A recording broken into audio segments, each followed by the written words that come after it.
नमस्कार, मैं आकांक्षा और आप देख रहे हैं 4 PM न्यूज नेटवर्क। दोस्तों, ईरान अमेरिका इजराइल के बीच जारी युद्ध में ईरान दिन ब दिन खतरनाक होता जा रहा है।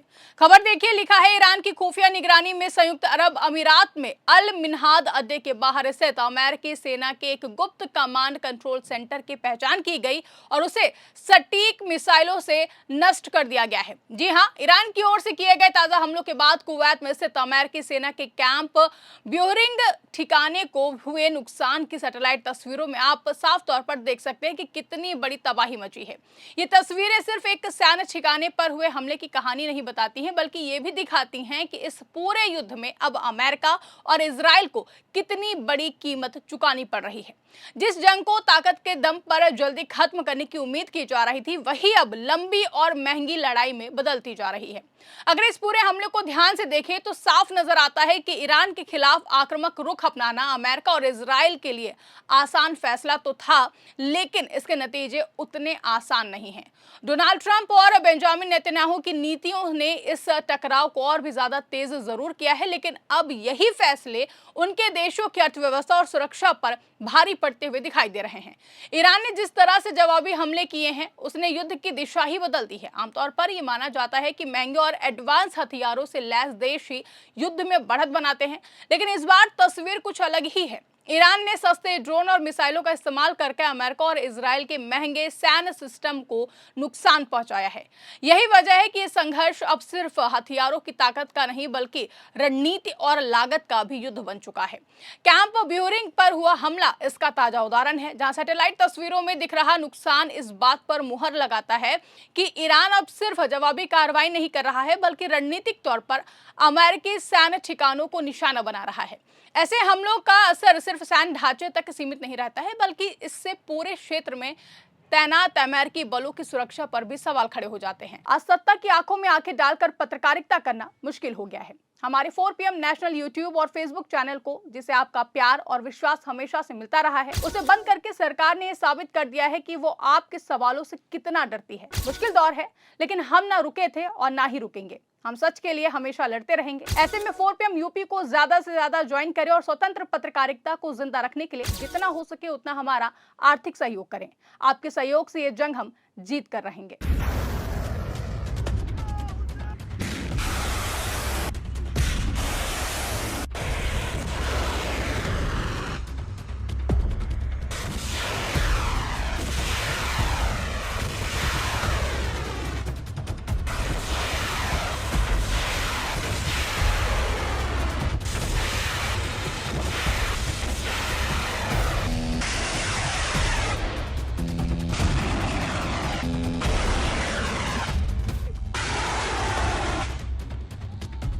इजराइल की कंडीशन भी कुछ अलग नहीं है। लगातार बढ़ते खतरे के बीच उसे अपना रक्षा बजट तेजी से बढ़ाना पड़ा है।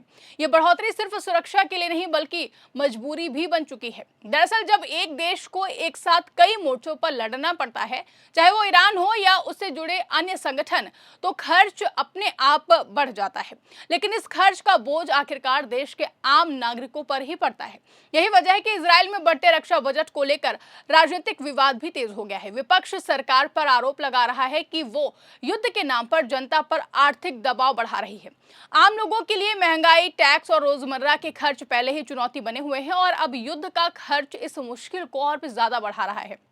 दूसरी तरफ अमेरिका की हालत भी ज्यादा ठीक नहीं है। शुरुआती हफ्तों में ही अरबों डॉलर का नुकसान सामने आ चुका है।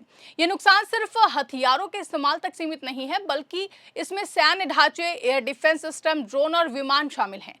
ईरान के हमलों में कई महंगे ड्रोन और फाइटर जेट्स को नुकसान पहुंचने की खबरें इस बात का संकेत हैं कि यह जंग अमेरिका के लिए कितनी महंगी साबित हो रही है। सबसे दिलचस्प बात यह है कि इस युद्ध ने आधुनिक सैन्य रणनीति की कई धारणाओं को चुनौती दी है।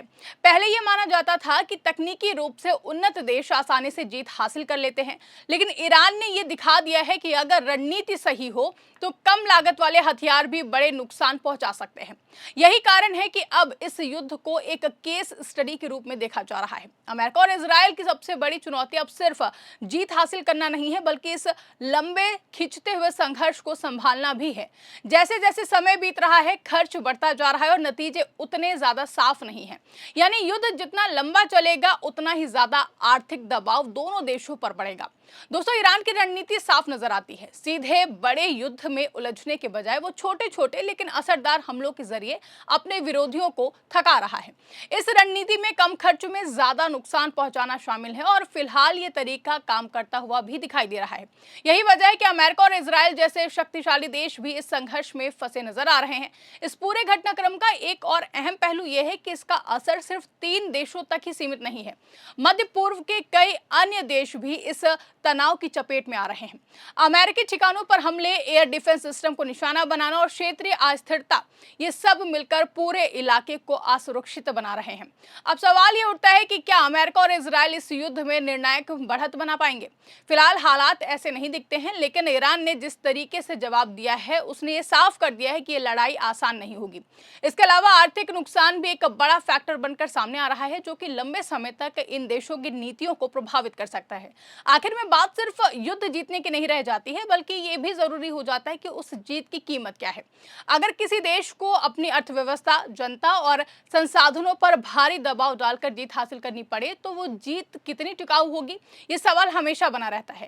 कैंप ब्यूरिंग की सैटेलाइट तस्वीरें इसी बड़े सवाल की एक छोटी सी झलक है।